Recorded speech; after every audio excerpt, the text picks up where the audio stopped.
Hi friends, welcome to Chennai food. காலையில் நேரத்தில் நம்ம அவசரமாக சமைச்சிட்ருக்கும் பொழுது கரண்ட்டு போயிடுச்சுன்னா நம்ம மிக்ஸி கிரைண்டரையும் பயன்படுத்த முடியாமல் தேங்காய் பாலும் எடுக்க முடியாமல் ரொம்பவே கஷ்டப்படுவோங்க.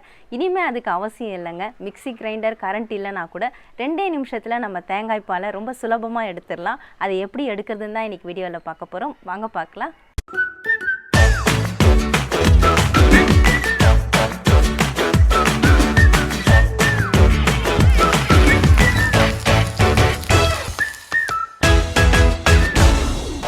கரண்ட் இல்லாத சமயங்களில் நம்ம ஈஸியாக 2 நிமிஷத்தில் தேங்காய் பால் எடுக்க போகிறோங்க. நான் தேங்காய் துருவல் கை துருவலை வச்சு நான் துருவி எடுத்துருக்கிறேன். நீங்கள் கை துருவல்லையும் துருவலாம். நம்ம யூஸ் பண்ணக்கூடிய அருவாமனை, காய் நறுக்கிறதுக்கு யூஸ் பண்ணுவோம் அருவாமனை, அதில் முன்பகுதியில் துருவறதுக்கு கொடுத்துருப்பாங்க. அதுலேயும் நீங்கள் துருவிக்கலாம். அப்படி இல்லைன்னா கிரேட்டர்லேயும் துருவி எடுத்துக்கலாம். ஏன்னா கரண்ட் இல்லாதப்போ நம்ம மிக்ஸி கிரைண்டரை பயன்படுத்த முடியாது. அதனால் நம்ம இந்த மாதிரி தான் துருவி எடுக்க முடியும். இந்த மாதிரி துருவி எடுத்த தேங்காயிலிருந்து பால் நம்ம எடுக்க போகிறோம். அதுக்காக இந்த மாதிரி ஃப்ளாட்டாக இருக்கக்கூடிய பாத்திரம் இது பயன்படுத்திக்கோங்க. அதில் இந்த தேங்காய் துருவலை நம்ம மாற்றி விட்டுக்கலாம். மாற்றிட்டு இதில் சின்ன சின்ன கருமையான துண்டுகள் ஏதாவது இருந்ததுன்னா அதை எடுத்துருங்க. ஏன்னா நம்ம கையில் துருவும் பொழுது அதெல்லாம் வர்றதுக்கான சான்சஸ் அதிகம். அது மாதிரி இருக்கிற பீசஸ் எல்லாத்தையுமே நீங்கள் கை வச்சு இந்த மாதிரி எடுத்துடலாம். நான் அரை முடி தேங்காய் துருவல் எடுத்ததுனால 200 ml அளவுக்கு சூடான தண்ணி, நம்ம குடிக்கிறதுக்கு பயன்படுத்தக்கூடிய ஹாட் வாட்டர், அதை நல்லா சூடுபடுத்தி எடுத்திருக்கேன். அதை இதில் சேர்த்துக்கலாம்.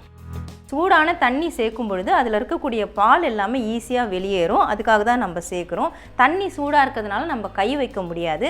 அதனால் இந்த மாதிரி ஸ்பூனை வச்சு நல்லா கொஞ்சம் அழுத்தி விடுங்க. ஒரு 30 செகண்ட் அழுத்தி விட்டாலே போதும். அதில் இருக்கிற பால் எல்லாமே அந்த தண்ணியில் வெளியேறிடும். இந்த மாதிரி 30 செகண்ட்ஸ் நீங்கள் நல்லா ப்ரெஸ் பண்ணி விடுறதுனால இந்த பால் எல்லாமே நல்லா வெளிப்பட்டுடும். அந்த தண்ணியோடைய சூடும் நமக்கு குறைஞ்சிரும். இப்போ நீங்கள் கையை வச்சே நம்ம இந்த பாலை நல்லா அதிலேருந்து அப்படியே ப்ரெஸ் பண்ணி விடலாம். இந்த மாதிரி கையை வச்சு இப்படி பிசைஞ்சு விட்டிங்கன்னா இன்னும் பால் நல்லா நமக்கு திக்காக கிடைக்கும். இந்த டிப்ஸ்லாம் பார்த்திங்கன்னா அந்த காலத்தில் நம்மளுடைய பாட்டி அம்மா அவங்கெல்லாம் செஞ்ச டிப்ஸ் தாங்க இது. நடுவில் இதெல்லாமே மறந்து போயிடுச்சு. இதை நம்ம இப்போ கரண்ட் இல்லாத நேரத்தில் இந்த மாதிரி செய்ய முடியும் அப்படின்னு தான் நாம் இதை செய்கிறோம். இந்த மாதிரி நல்லா கையில் ப்ரெஸ் பண்ணி விட்டுடுங்க. அது ஒரு 30 செகண்ட் நீங்கள் செஞ்சுக்கிட்டிங்கன்னா போதும். அதில் இருக்க பால் நல்லா திக்காக நமக்கு கிடைக்கும். இப்படி செஞ்சதுக்கப்புறமா இதை நம்ம வடிகட்டி எடுக்கணும். வடிகட்டுறதுக்காக நான் ஒரு பாத்திரம் எடுத்துருக்கேங்க. அதில் வடிகட்டி போட்டிருக்கேன். என்னதான் நம்ம வடிகட்டியில் வடிகட்டினாலும் அதில் கொஞ்சம் சின்ன சின்ன கசடுலாம் வரும். அதனால நம்ம காட்டன் துணியை அது மேலே போட்டுக்கலாம். இந்த மாதிரி காட்டன் துணி ஏதாவது நீங்கள் பயன்படுத்திக்கலாம். அதில் நாம் இந்த பாலை சேர்த்து விட்டுக்கலாம். அதில் இருக்கக்கூடிய தேங்காய் எல்லாமே இந்த துணியில் நீங்கள் மாற்றி விட்டுக்கோங்க. விட்டுட்டு இதை அப்படியே எடுத்துருங்க. எடுத்து சேர்த்து பிடிச்சிட்டு நல்லா இந்த மாதிரி அழுத்தி பிழிஞ்சு விடுங்க. இந்த மாதிரி அழுத்தம் கொடுத்து பிழியும் பொழுது நல்லா பால் நமக்கு திக்காக கிடைக்கும். தேங்காய் பால் நல்லா நமக்கு திக்காக கிடைக்கும்.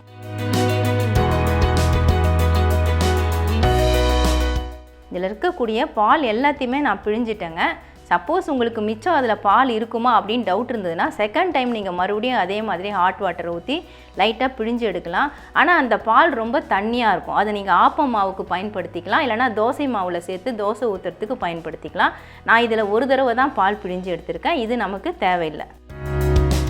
இப்போ பாருங்கள், நல்லா திக்கான பால் நமக்கு கிடச்சிருக்குது. நான் 200 ml தான் தண்ணி சேர்த்தேன்.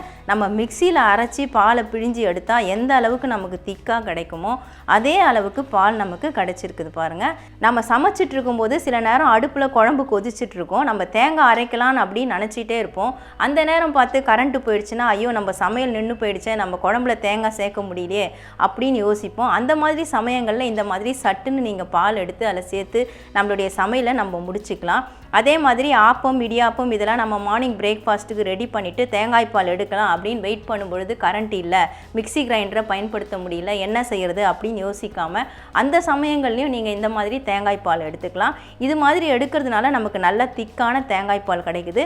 அதுவும் 2 நிமிஷத்தில் நம்ம எடுத்துட்டோம். நம்ம மிக்சியில் அரைச்சி பிழிஞ்சு எடுத்தால் கூட அதுக்கு ரொம்ப நேரம் எடுக்கும். ஆனால் நம்ம கையில் எடுக்கும் பொழுது பாருங்கள் ரொம்ப ஈஸியாக சட்டுன்னு 2 நிமிஷத்தில் எடுத்துட்டோம்.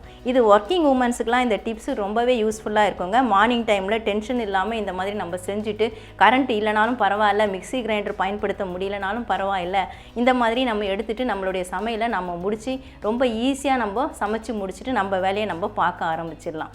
இந்த டிப்ஸ் உங்களுக்கு ரொம்ப யூஸ்ஃபுல்லாக இருக்கும். கண்டிப்பாக நீங்களும் ட்ரை பண்ணி பாருங்கள். 2 நிமிஷத்தில் தேங்காய் பால் மிகவும் சுலபமாக எப்படி எடுக்கிறதுன்னு வீடியோவில் பார்த்துருப்பீங்க. நல்லா திக்கான தேங்காய் பால் நமக்கு கிடைக்கும். நம்மளுடைய சமையலும் ரொம்ப ஈஸியாக முடிச்சிடலாம். கண்டிப்பாக நீங்களும் ட்ரை பண்ணி பாருங்கள். உங்களுக்கு இந்த வீடியோ பிடிச்சிருந்தா லைக் பண்ணுங்கள், ஷேர் பண்ணுங்கள், சப்ஸ்கிரைப் பண்ணுங்கள். பக்கத்தில் இருக்க பெல் ஐக்கானை கிளிக் பண்ணிக்கோங்க. அதில் ஆன் ஒரு ஆப்ஷன் காட்டும், அதையும் கிளிக் பண்ணிக்கோங்க. நன்றி, வணக்கம்.